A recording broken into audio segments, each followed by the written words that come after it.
Pwede nating gawin ganito.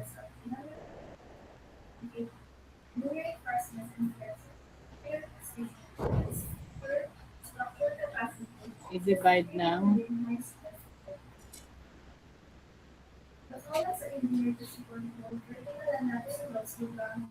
pwedeng ganyan.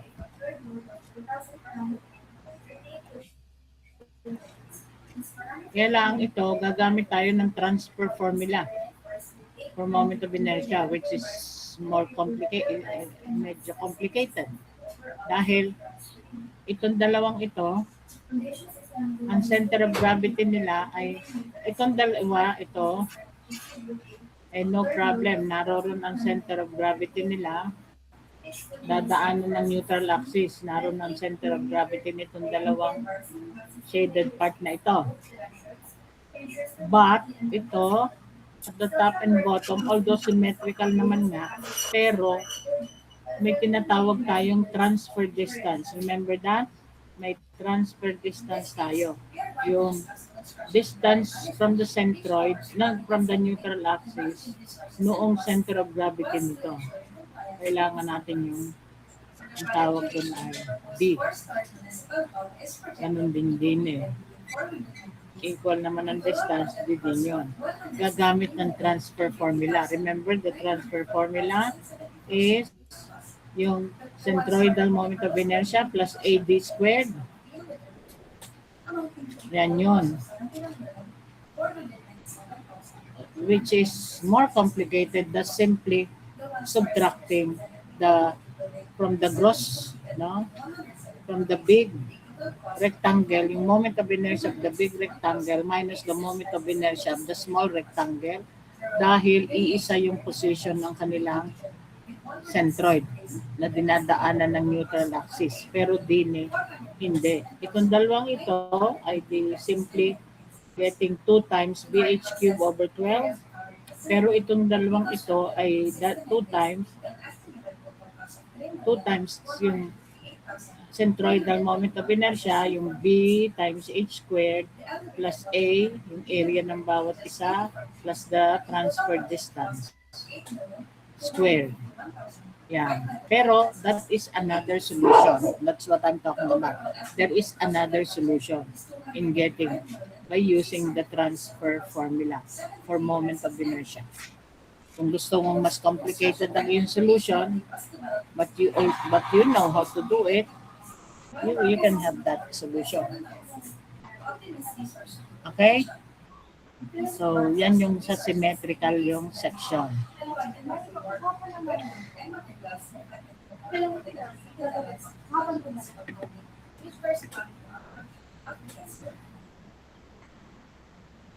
Atin namang anuhin ngayon, ang unsymmetrical. I need to pawi this.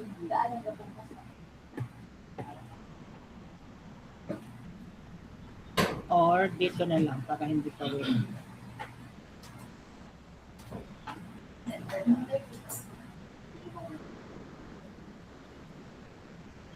Using the same maximum moment, dun pa rin, ano?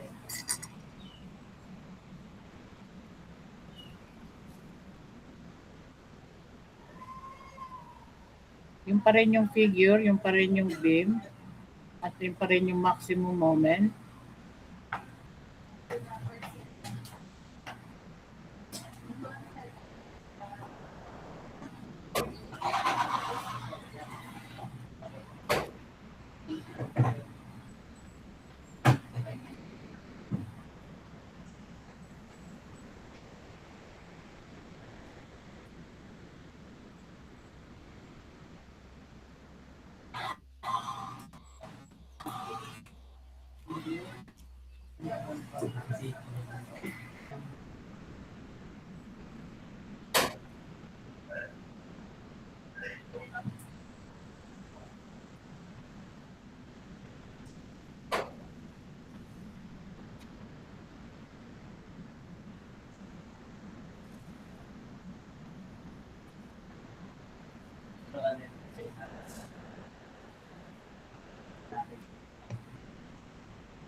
Government center and multi-purpose public service community development aligned with CLUPNC, spanning 31,047 square meters. It includes a four-story government center, multi-purpose senior citizen, PWD facility, and support infrastructure. Designed for functionality, sustainability, and inclusivity, the plans were prepared using plans like Habitat and Dynasty, because its level estimates based on evaluation plans that are project allocation agreements. Based on the study, the proponents recommend the broader geotechnical investigation of the municipal engineering office, verification of technical plans by licensed professionals, and consultation with a quantity surveyor for accurate cost estimates. To promote sustainability, the use of green building materials and systems, such as solar panels and rainwater harvesting treatments.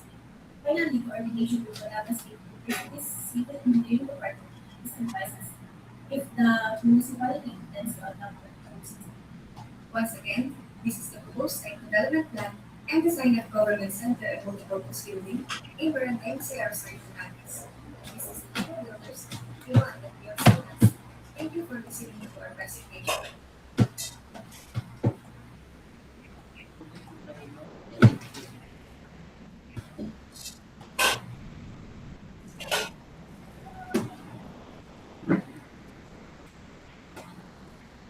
Um, what's the basis for site test of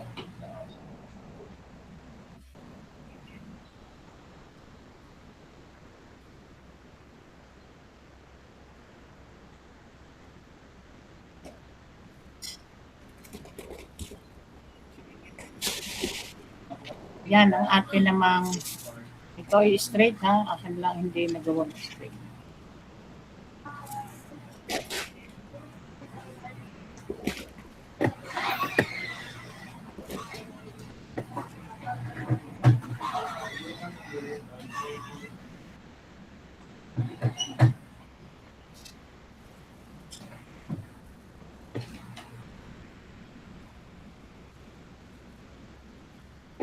table average number of runs um,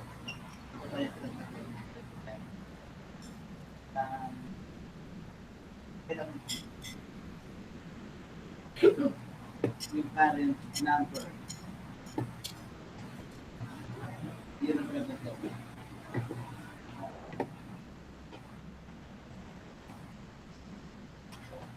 Hindi kayo mag-report.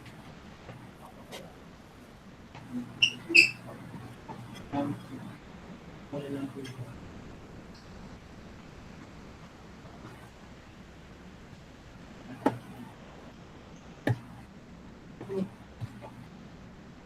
Okay. Kain na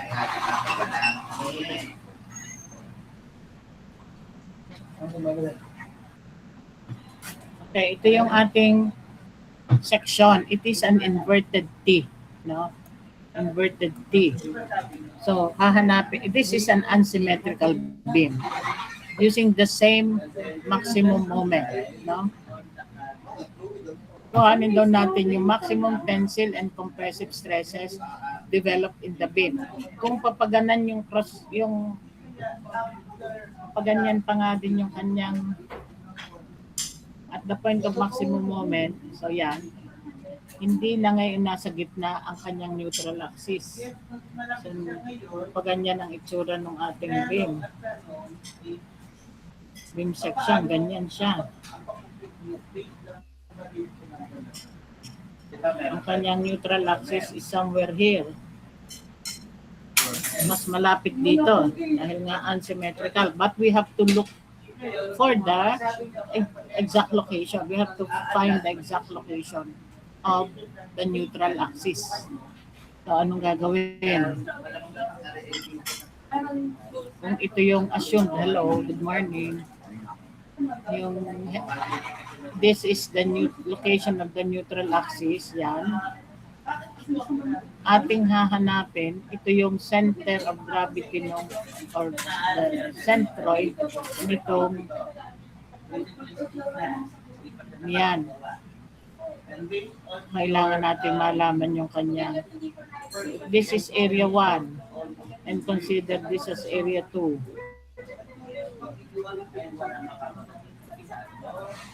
This is D sub 1. Then, ito yung center of gravity nung this is D sub 2. Kailangan muna nating makuha yung location ng center of gravity na iyan. Ano yung kinukuha? paano ito makakaroon or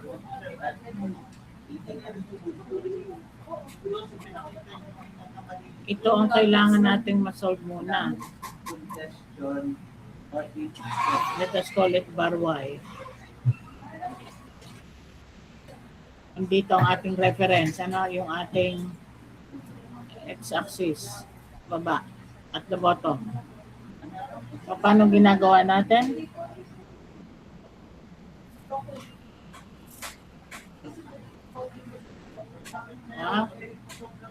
Paano nga natin kinocompute yung kanyang position ng bar Y? Di gayan na ay total area times bar Y. Ano nga tawag natin doon? Meron tayong formula for that. The total area, yun munang find bar Y. So we are reviewing muna. Reviewing what we learned in statics. Dapat yun ang inaaral nyo, ha. Ang reference natin at the bottom. Or dito sa axis na yan, X. May mga papel din. Total area times bar Y is summation ng mga maliliit na area and their distance. Anong total area nito? Kung this is 40, this is 160. So, anong area 1? Kuhanin muna natin yung area 1. Area, so it will be area 1 plus area 2 times bar Y is equal to area 1 Y sub 1 plus A2 Y sub 2.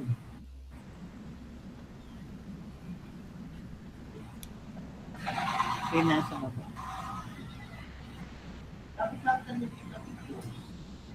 Ang area 1 ay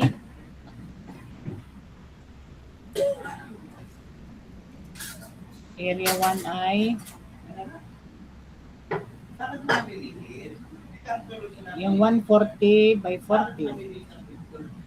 Pwedeng in millimeter muna.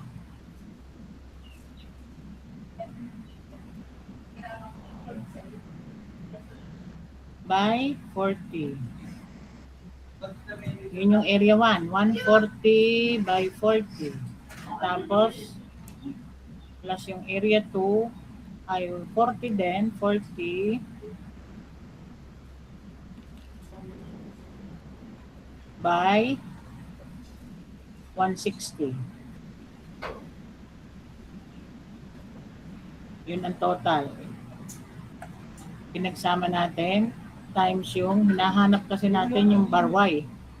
Yung location ng yung neutral axis, yung where the neutral axis acts, no, is position. It's equal to area 1 is 140 by 40.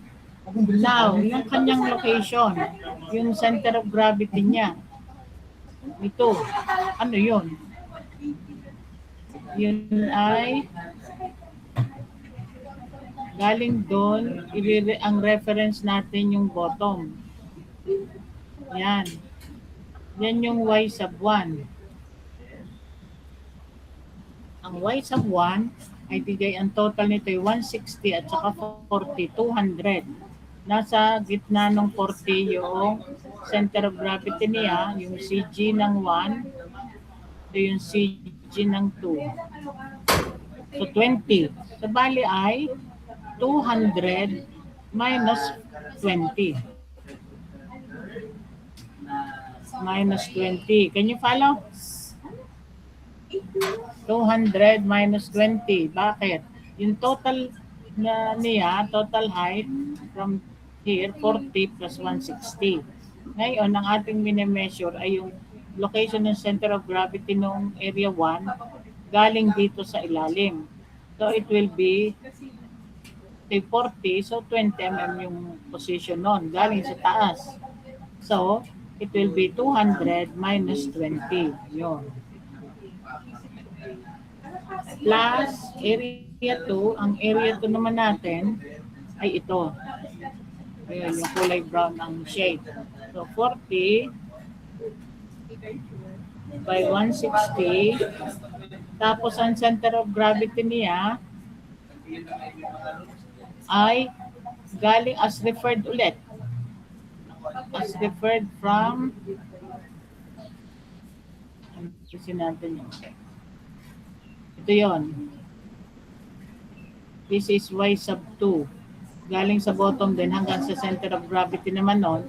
So it is, kung 160 ang total, kung kalahati ng 160. So 80. Yun yung y sub 2. Laging ang reference natin yung bottom. Ito yung y sub 1, ito yung y sub 2. So, nakompleto natin yan. Makukuha natin ng bar y.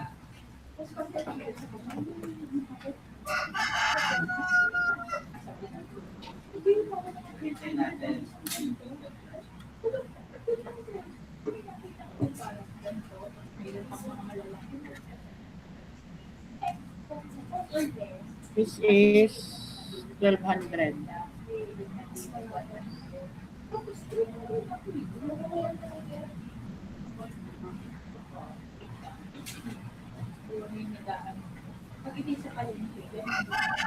$200 minus 180 times 140 times 40. Ito ay 100 dito. May mga available na Ay, oo. Ano ba available?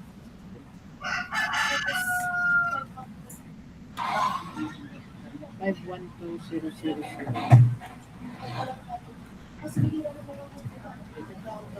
Ano ang total niya?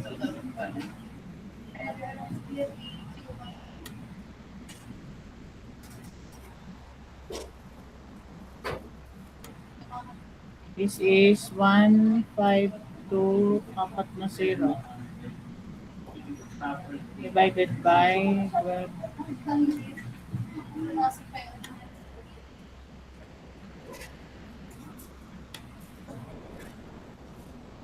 126.67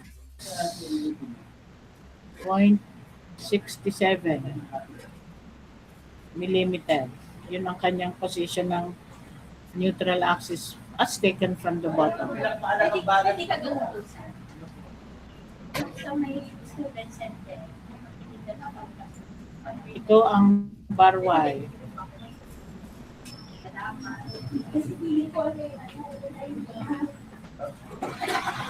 Check nyo nga kung yun ang inyong nakuha rin.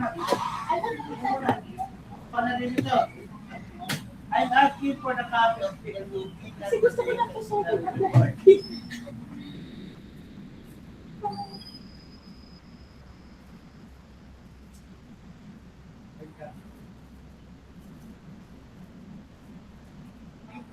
Yun mo kailangan i-print na ang pinaka-importante na naman doon yung bali na nandun na branch. Bakit yun? Paano nga rin mag-verify? Ayun na ulit. Kasi hindi naman namin ito tatandaan nila yan. Ang class, did you get the same answer? Hindi naman nagbabawal ang puti. Saan bawal yan?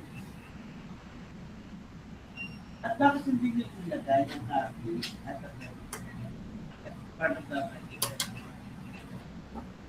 Ano yung mga appendix A, yung mga document acquired, pati yung mga communicative levels ninyo. Ano po din yung naman? Pakinggan din yan. Ang pinakamakasip dapat. Dapat na po pa, ano ang pagtulupan niya? Na complete pala.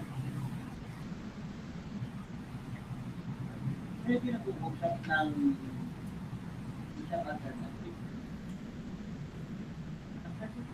Ang dapat kasi isang alternative which is already ang government yan. But when your certification, hindi, ano kaya? Ay siya, nandiyan yung sa grupo, patawag ko na. Para pa na, medyo nakakalokohan na tayo dito.